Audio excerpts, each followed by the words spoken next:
Esta é mais uma produção do Grupo Socorrista Itaporã.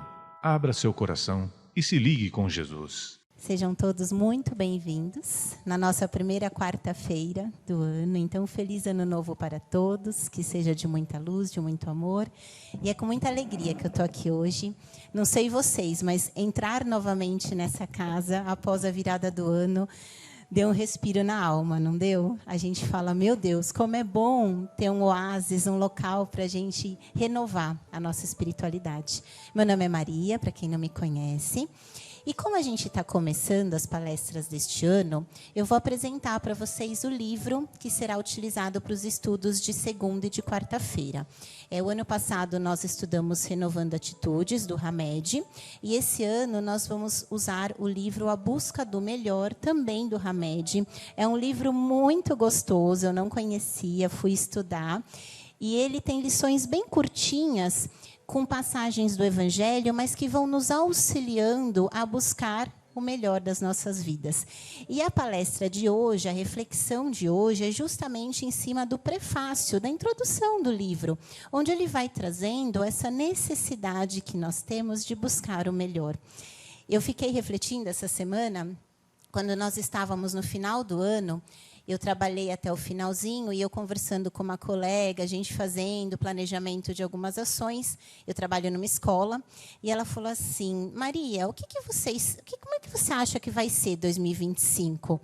Eu pensei e falei: olha, eu acho que vai ser melhor. Eu não sei o que vai acontecer, eu não sei que ações virão, mas o meu coração diz que vai ser melhor.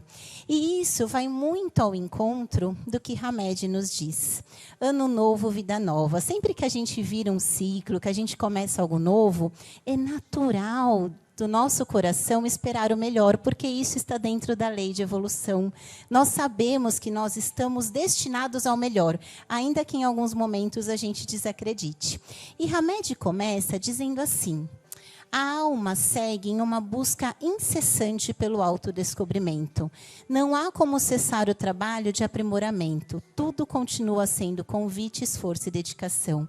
Ou seja, sempre que a gente muda o ciclo, o nosso coração dá uma renovada para esse caminho de convite ao novo, de convite à mudança, à reflexão.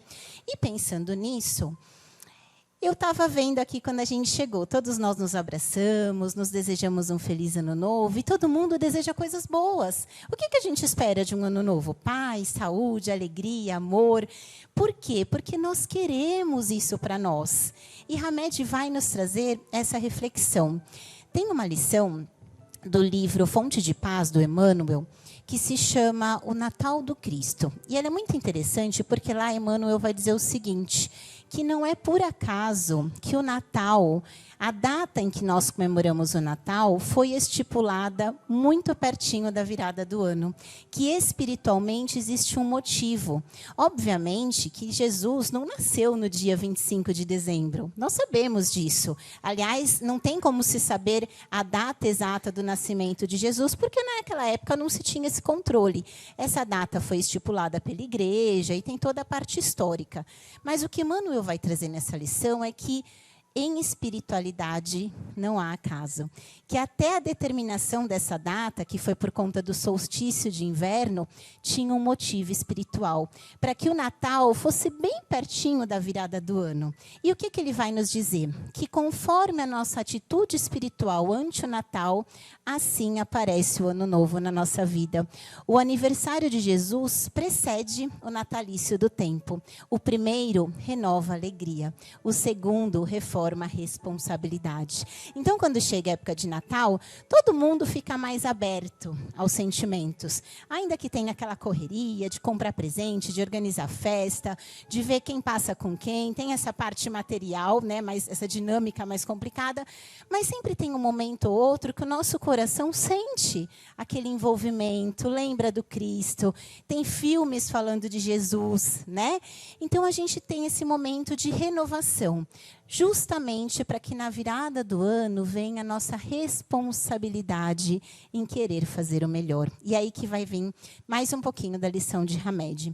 Tem essa passagem do Evangelho segundo o Espiritismo, que ele diz assim: que do ponto de vista terreno, essa passagem, buscai e achareis, é análoga a ajuda-te a ti mesmo, que o céu te ajudará. Que é o princípio da lei do trabalho, da lei do progresso, porque o progresso é filho do trabalho. O que ele está querendo dizer aí? Toda vez que começa algo novo, é natural que a gente deseje o melhor. Mas a gente precisa também fazer a nossa parte.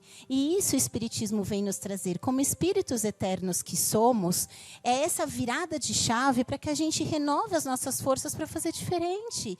Para buscar o melhor dentro de nós e, consequentemente, fora de nós. Eu estava lendo um livro, nessas férias, um livro de um psicólogo que falava sobre as emoções. E eu me deparei com essa frase que eu achei muito interessante. O psicólogo se chama Robert Leahy. E ele diz o seguinte, porque ele fala muito das emoções, da nossa dificuldade de lidar com as emoções que trazem algum conflito. E ele fala, e se, em vez da gente focar em se sentir sempre bem, nós focássemos na capacidade de sentir tudo e crescer no processo? Olha que interessante, porque às vezes a gente acha que a gente tem que se sentir bem o tempo todo. E quando a gente não se sente, a gente se culpa, tem alguma coisa errada comigo. E será que na experiência humana nós conseguiremos nos sentir sempre bem? Natural que não, porque estamos aqui para experienciar todas as emoções, todos os sentimentos e crescer com isso.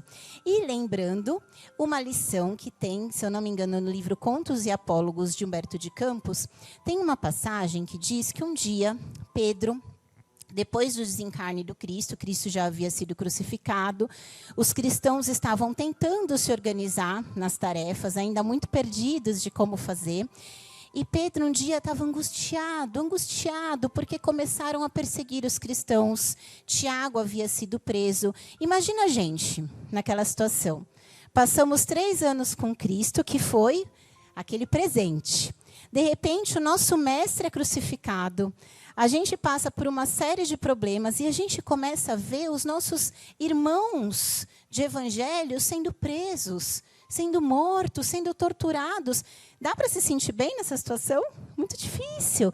E Pedro, angustiado, numa noite, vai até a janela e faz uma prece para Jesus. Ele fala, mestre, eu estou com tanta saudade de você. Que saudade de você. Era tão mais fácil quando você estava aqui. E agora, o que eu faço? Tiago preso, o outro sendo perseguido. Eis que Jesus aparece para ele. E Jesus fala assim, Pedro, vocês não estão sozinhos. Sempre que você precisar, o caminho a seguir está no Evangelho. Releia as minhas lições, relembre tudo aquilo que eu lhes disse, porque vocês já têm tudo nas suas mãos. E aí eu lembrei dessa frase. Hoje, muitas vezes, a gente vive numa ânsia de fugir do desconforto, né? Porque eu preciso estar sempre bem, eu preciso estar sempre alegre, eu preciso estar sempre disposto, eu não posso ficar triste, eu não posso parar. E aí são as medicações excessivas e a gente não olha para dentro para entender. E é isso que Jesus vem nos convidar, que a gente olhe para dentro e a gente seja capaz, sim, de sentir tudo que a vida material nos proporciona e aprender com isso. Porque o Evangelho, ele nada mais é do que a codificação das leis divinas. Nós estamos aqui, no fundo, para aprender as leis divinas, para entender como elas funcionam. Porque quanto mais eu me afasto das leis de Deus, mais eu vivo dores. E quanto mais eu me aproximo das leis de Deus, mais eu encontro a real felicidade. Mas como que eu vou aprender as leis? Eu preciso experienciar. E tem o Evangelho que vai nos dando pistas, dicas valiosas. Olha, faz isso, perdoa.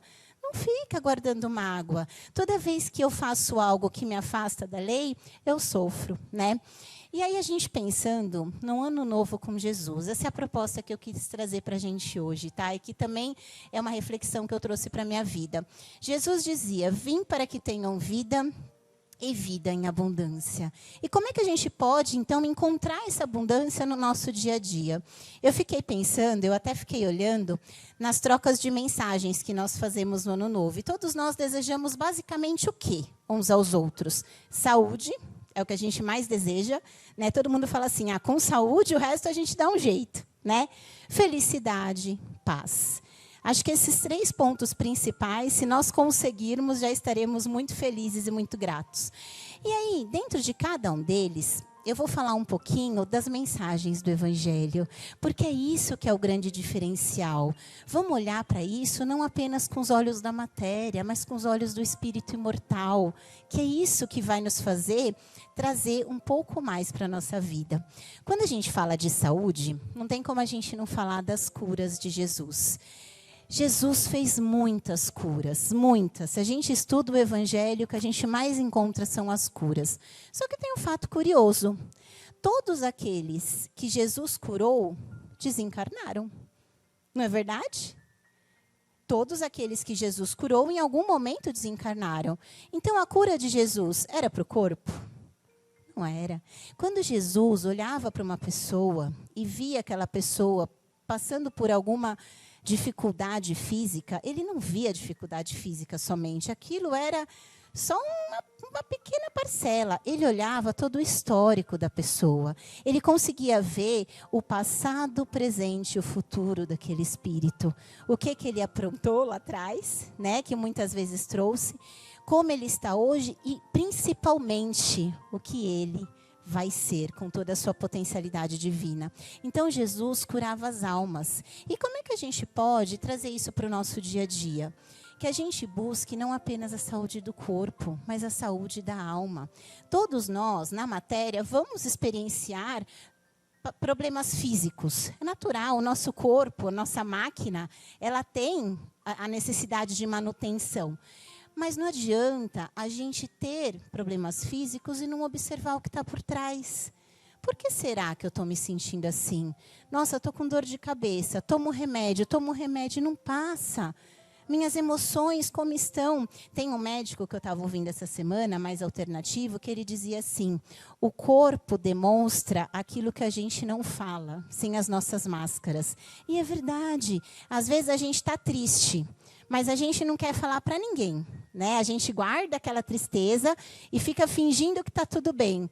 Passa um tempo, o que acontece? A gente desenvolve algum tipo de situação física. Pode ser uma gripe, um resfriado, uma dor de garganta, mas aquilo repercute.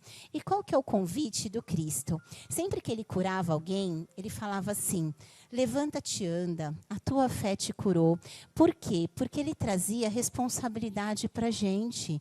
Assume a responsabilidade pelo teu corpo, pela tua alma. Você vai ser ajudado, mas você tem a potencialidade de cuidar de si mesmo. Né? Senão a gente acaba ficando cada vez abraçando aquilo que não faz parte da nossa potencialidade. Tem a história de Jerônimo Mendonça, que eu gosto muito. Jerônimo Mendonça, ele foi um médium que teve um problema sério de saúde, ele ficou paralítico, depois ele ficou cego também, mas ele dava palestras deitado. Ele era conhecido como gigante deitado. E ele foi muito amigo de Chico, ele foi contemporâneo de Chico. E tem uma historinha que conta que, no determinado momento, Jerônimo teve uma piora muito grande de saúde. Ele começou a ter uma hemorragia. E todo mundo achava que ele iria desencarnar.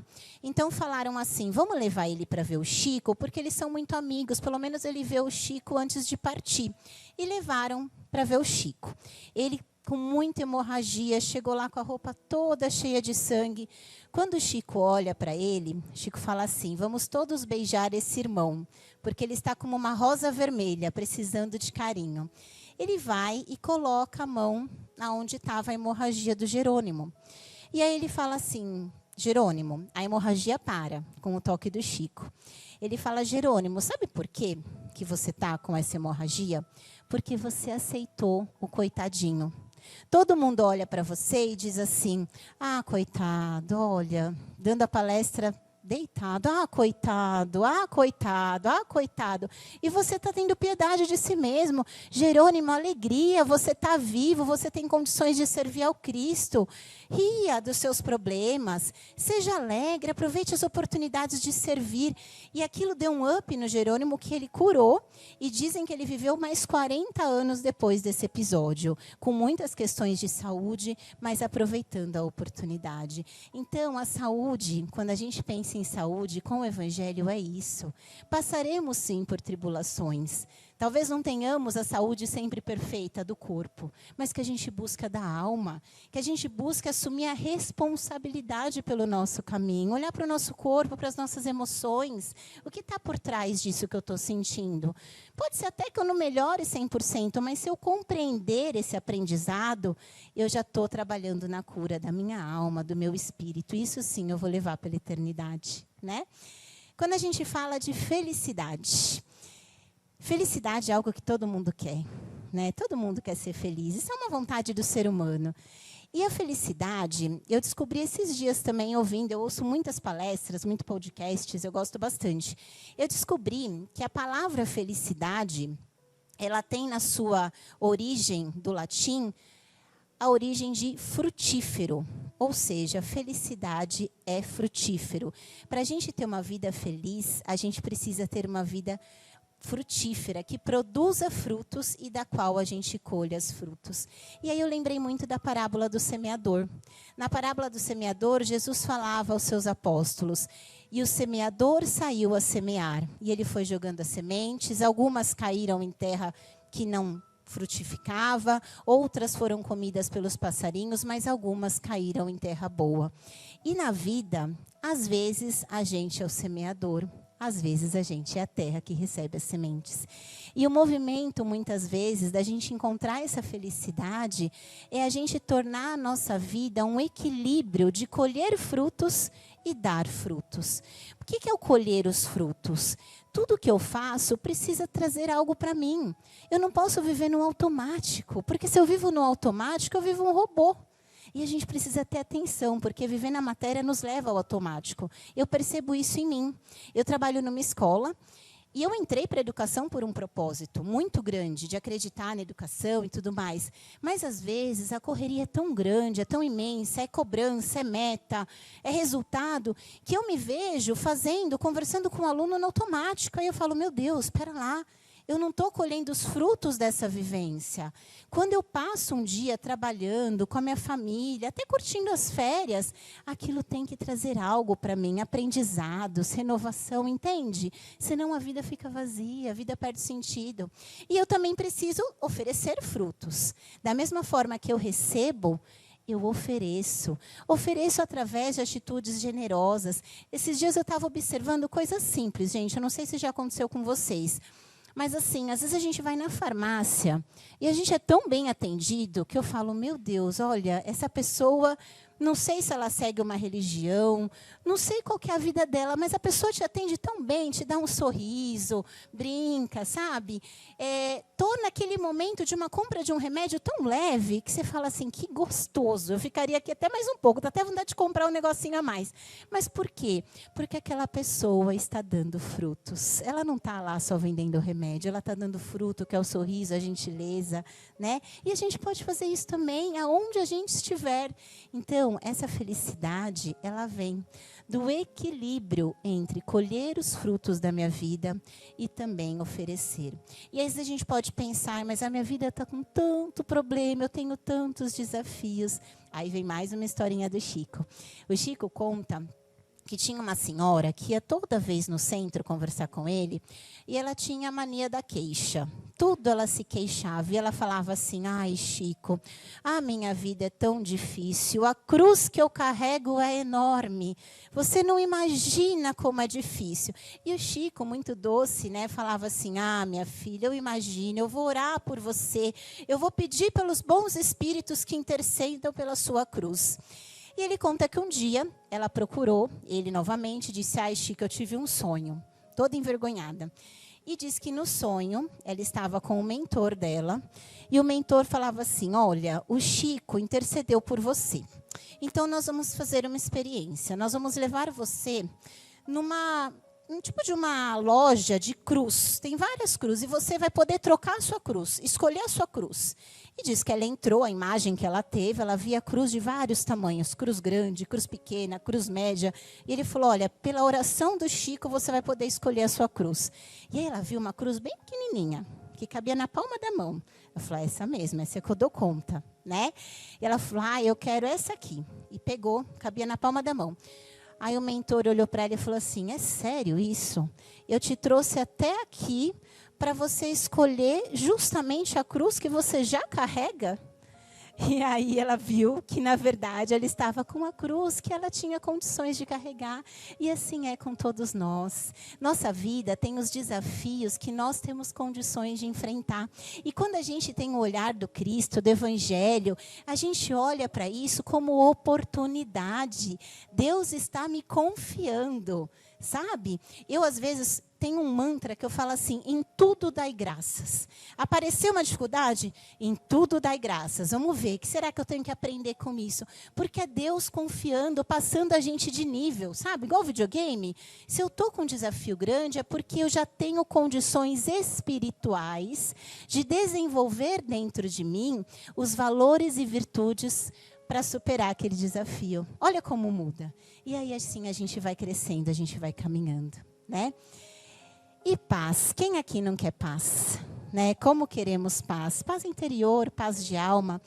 Quando a gente fala de paz, tem aquela passagem de Jesus também que diz: a minha paz vos dou, mas não lhes dou como o mundo dá. E é tão profundo isso, porque quando a gente fala de paz, a gente ainda imagina que paz é ausência de conflitos, é ausência de desafios. E será que num mundo com tanta diversidade, com tantas pessoas vivendo seus processos de aprendizados espirituais, teremos uma paz sem conflito? Sem divergências de pensamento e de sentimentos? Ainda não. Mas a paz do Cristo é a paz do bom combate. É a paz que Paulo encontrou quando se tornou Paulo. Quando Saulo, ele não estava em paz, porque ele queria convencer os outros daquilo que ele achava que era o melhor. E quando ele se torna Paulo, ele entende que o melhor era olhar para ele. Quando a gente fala do bom combate, tem uma lição no Fonte Viva que diz assim, que quando a gente está na nossa vida, na nossa evolução, existe o combate e o bom combate. O combate é quando a gente quer combater os outros, a gente quer convencer os outros, a gente quer, ainda que por razões justas, não estou falando aqui de convencer, às vezes você está vendo que o outro está fazendo algo que não é bom e você quer ir lá e você quer provar. Hoje nas redes sociais isso aí é fácil, né? A pessoa posta lá, eu gosto de verde, aí já vi, não, mas o vermelho é melhor, o azul. E às vezes eu olho e falo assim, meu Deus, quanto combate de graça, quanto gasto de energia, né? Quando a gente está com Cristo, a gente entende que o bom combate é o combate com a gente mesmo. É a gente olhar para a gente e pensar, como é que eu posso ser melhor? Se a ação do outro me incomoda e eu não posso mudar o outro, eu olho para mim e falo, por que está me incomodando? O que eu preciso olhar para dentro de mim para aceitar melhor o outro como ele é? E nessa lição ele fala que o combate prende os nossos pés na terra e o bom combate nos liberta para os céus. Quando a gente entende na vida que cada um está vivendo as suas próprias experiências, tudo fica mais leve, porque eu entendo que são todos filhos de Deus, que aquilo que o outro não compreende hoje, ele vai compreender no tempo dele. Porque sabe-se lá quanto tempo a gente não demorou também para estar aqui, para estar buscando renovação. Cada um no seu tempo. E esse bom combate demanda esforço, mas ele traz paz. Porque quando eu estou em paz comigo, o outro me incomoda menos. Eu consigo me posicionar. Não quer dizer que eu tenha que concordar. Eu posso me posicionar, mas aquilo não tira a minha paz. Entende? Tem um livro que eu reli nessas férias, muito bonito, do Emmanuel, que chama Ave Cristo. É maravilhoso. Aliás, os romances de Emmanuel, gente, que contam as histórias dos primeiros cristãos, do cristianismo primitivo, são muito bonitos para nos fortalecer. E nesse livro, ele conta a história do Quinto Varro, que é um espírito que não tinha mais a necessidade de reencarnar. Ele já estava num grau evolutivo que ele poderia alçar outros planos superiores. Só que ele tinha um filho muito amado, que se chamava Tassiano, que estava ainda preso nas ilusões da matéria. E ele vai pedir autorização, né, para um mentor acima dele, para poder reencarnar e auxiliar esse filho. E o mentor fala assim, olha, você vai ter 100 anos. porque o seu filho fez as escolhas dele. Mas já que você está pedindo tanto e você tem tantos méritos, você vai ter 100 anos para reencarnar ao lado dele e buscar transformar o seu coração. E ele reencarna como pai. Eu não vou contar a história para não, né, avançar aí quem gostaria de ler, mas o que é interessante? Ele reencarna como pai do Tassiano e ele passa por tantas dificuldades, porque naquela época os cristãos eram perseguidos, eram mortos, não eram aceitos. E em muitos momentos ele também tinha dores. Ele foi traído pela esposa. E no livro vai mostrando que dói. Não é porque o espírito é de luz que ele não sofre, que aquilo não dói, mas ele lembrava de Jesus. Quando ele descobre que a esposa dele está traindo, ele fala, meu Deus, Jesus me ajuda a não julgar e a fazer o certo nessa situação. E por que eu trouxe essa história? Porque às vezes a gente acha assim, mas aquele espírito dá conta porque ele já é de luz. Eles sofrem também, eles amam, eles sentem saudades. Esse espírito quinto varro, ele tem um amor pelo filho que é lindo. Ele fala assim, eu não posso subir enquanto ele estiver aqui embaixo. Eu vou por ele, para ele, porque eu quero que ele suba comigo. E é isso é o amor. Né? E isso é o bom combate. É naquele momento em que você está com aquela vontade de ter uma ação que você já sabe que não vai te trazer bem, você respira fundo, você faz uma prece. Se já fez, pede desculpa, porque às vezes a gente vai fazer, né? E está tudo bem, mas aí a gente pede desculpa e aprende. Mas é isso que nos dá paz. A paz do Cristo é a paz de quem já percebe que só muda a si mesmo. Mas que mudando a si mesmo, sem querer, acaba impactando a vida das outras pessoas. Acaba encontrando pessoas que estão buscando o mesmo caminho e que se fortalecem. Né? Essa frase de Emmanuel diz, cada criatura procura o alimento espiritual que lhe corresponde à posição evolutiva. Que alimento espiritual eu estou buscando para a minha vida? O que eu estou me alimentando? Esses dias eu estava vendo, a gente fala tanto de inteligência artificial, né? Hoje é moda, tudo faz. Você cria lá o que você quiser, você nem sabe mais o que é real ou não. O que é inteligência artificial? Você coloca uma série de dados e com aqueles dados ele cria alguma coisa, certo? A gente também. A gente se cria daquilo que a gente se alimenta. Se eu escolho me alimentar de coisas negativas, de notícias tristes, o que eu vou estar criando para a minha vida? É isso. Agora, se eu escolho me alimentar daquilo que me faz bem, uma leitura edificante, uma palestra, um podcast que fale coisas boas, sabe? Aquilo também vai transformando a minha vida, porque nós também somos co-criadores, né? E já pensando para esse ano, todo começo de ano a gente faz meta, né? Não tem jeito. A gente sabe que não vai cumprir todas. É meta para regime, é meta para ir na academia. E está tudo bem, isso é bom, isso é positivo, faz parte. Mas muitas vezes a gente pensa nas metas materiais. E, gente, é importante, temos sim que ter metas materiais. Nossa, eu quero estudar, eu quero fazer uma atividade física, quero me alimentar melhor, quero ver mais pessoas que eu amo. Super importante. Mas aí tem essa frase. O Evangelho é o sol da imortalidade que o Espiritismo reflete com sabedoria para a atualidade do mundo.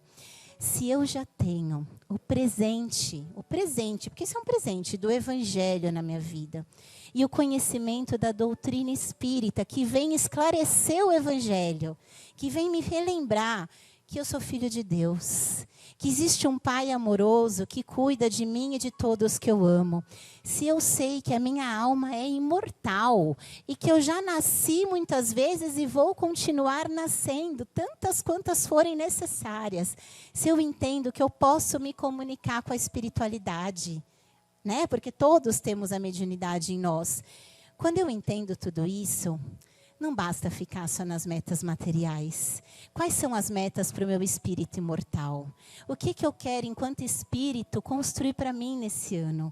Essa reflexão eu acho que faz bem para a gente, sabe?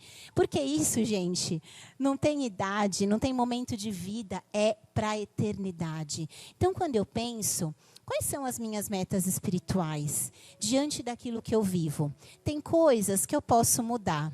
Tem coisas que eu não posso. Mas dentro daquilo que eu não posso mudar, eu posso mudar minha maneira de ver. Eu posso mudar minha maneira de reagir. Eu posso olhar para aquela situação e pensar, que aprendizado essa situação pode me trazer? Eu, essa semana, pensei muito no meu trabalho profissional. Eu tenho um trabalho profissional que, a meu ver, na minha interpretação, é muito estressante, porque eu trabalho numa escola com 600 alunos, todos os dias, né, gerindo essa escola. Gente, é uma loucura, né? Tem dia que eu não consigo parar para beber uma água. E eu me decidi, eu falei, gente, eu não vou mudar essa minha rotina, é o que eu escolhi, eu gosto de fazer, mas eu posso me observar mais para não deixar que o estresse tome tanta conta, que eu não fique no automático, eu quero fazer por amor, eu quero estar lá e conversar com as pessoas olhando nos olhos, sabe? Isso é uma meta espiritual que eu construí para mim. Né? Que eu não vou mudar o ambiente, mas eu posso mudar a minha maneira de estar no ambiente. E cada um tem a sua. Tem pessoas passando por dificuldades na família, com alguém na família passando por um processo de doença que não é fácil, é muito dolorido. Tem pessoas passando por dificuldades financeiras. Tem todos os tipos de desafio, todos nós temos. Mas o que nós podemos fazer para passar por esses desafios com mais fé, com mais confiança, com mais otimismo, e até com gratidão. Porque quando a gente entende que os desafios vêm para nos transformar, que é um voto de Deus na gente, ó, vai lá que você dá conta. Eu sou grato porque eu falo, poxa vida, agora eu posso trabalhar isso dentro de mim. Percebe como muda a nossa maneira de estar? E isso, gente, é aquilo que a gente falou que o Jesus traz. Estar com Jesus é ser capaz de passar pela vida na matéria com alegria. Quando a gente lê as histórias do cristianismo primitivo, o que mais me toca particularmente é o exemplo dos primeiros cristãos entrando na arena. E muitas pessoas foram convertidas ao cristianismo vendo, porque eles eram colocados em fila, entregues aos leões, amarrados nos postes e recebiam fogo. E eles entravam como? Cantando e agradecendo. E muitos que olhavam aquilo falaram, mas como pode? O que é isso? É a alegria de quem entende que a vida na matéria é processo, não é o fim. É meio para o espírito imortal. Hoje, graças a Deus, a gente não precisa mais entrar numa arena. A gente pode se reunir aqui e falar de Jesus com liberdade. Mas a gente tem as arenas da vida. Né? Às vezes a arena da vida está na minha família, que eu tenho aquele parente difícil de lidar. Às vezes a arena da vida está no meu trabalho, está no meu relacionamento, está na minha saúde. Nós temos as nossas arenas da vida, mas a gente pode também entrar cantando, fazendo uma prece, buscando o aprendizado, pedindo a Deus e a Jesus que nos dê forças para aquilo que a gente às vezes não compreende, a gente não sabe lidar. Essa é a mensagem de Jesus para o Ano Novo. Não importa a arena que a gente se encontra, a gente pode sim passar por isso, porque a gente não está sozinho. Porque eles contam nesses livros que quando eles entravam, era uma pleiade de espíritos de luz. Eles nem sentiam o desencarne, porque eles eram retirados do corpo antes, pelo momento e pela posição que eles se colocavam. Né? Quando a gente pensa para o ano, o que eu não quero carregar mais? Que peso que eu estou carregando que eu falo, chega, né? Já deu? Já sofri o suficiente? Sabe? Eu vou buscar aquele perdão que faz tempo que eu estou precisando? Eu vou tentar lidar com aquela mágoa? Liberta, sabe? E é uma decisão nossa.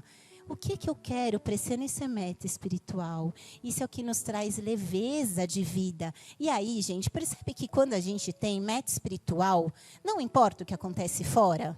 Ah, mas o Brasil, a política... Não importa. Porque a minha meta espiritual eu realizo aonde eu estiver, da maneira que for, porque eu estou disposto a viver aquela realidade de uma maneira diferente. Esse é o convite de Jesus. Por isso que ele falava, o meu jugo é suave e o meu fardo é leve. Quando a vida está ficando pesada demais, é porque a gente está esquecendo de trazer Jesus para junto, sabe? E isso, gente, a gente às vezes tem que se lembrar.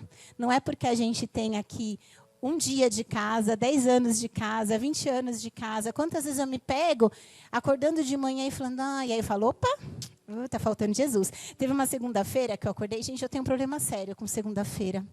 É um aprendizado para o meu espírito. E eu acordei segunda-feira, fui tomar banho, aí eu comecei, estou tão cansada, estou precisando descansar. E meu marido falou assim...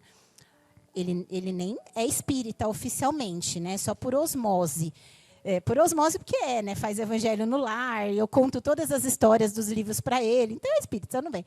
E ele falou assim, não reclama não, você faz um trabalho tão bonito, vai com alegria para o teu trabalho. Nossa, foi um tapa na cara, né? Eu falei, é verdade. Então, é esse jugo suave. Se está pesado, está faltando Jesus, está faltando evangelho. Está faltando. E aí a gente pode buscar.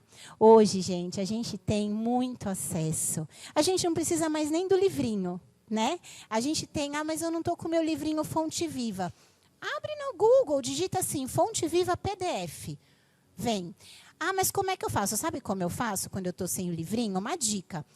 Eu faço a minha prece, me ligo com o mentor e falo assim, me fala um número. E o primeiro número que vem, 72, na minha cabeça. Aí eu vou lá e leio a lição 72. E não é que dá certo? Né? Onde a gente estiver, a gente pode se conectar. A gente pode buscar a fé, a alegria, o otimismo. E entenda, gente, isso não quer dizer que às vezes o coração não vai apertar. Eu posso estar alegre com o coração apertado. Percebe? Eu posso estar angustiado com uma situação, como Pedro estava naquela história. Mas eu estou com Cristo. Então, eu confio que algo de bom vai acontecer, ainda que eu não compreenda, ainda que eu não veja, mas eu confio. E é isso que faz a diferença.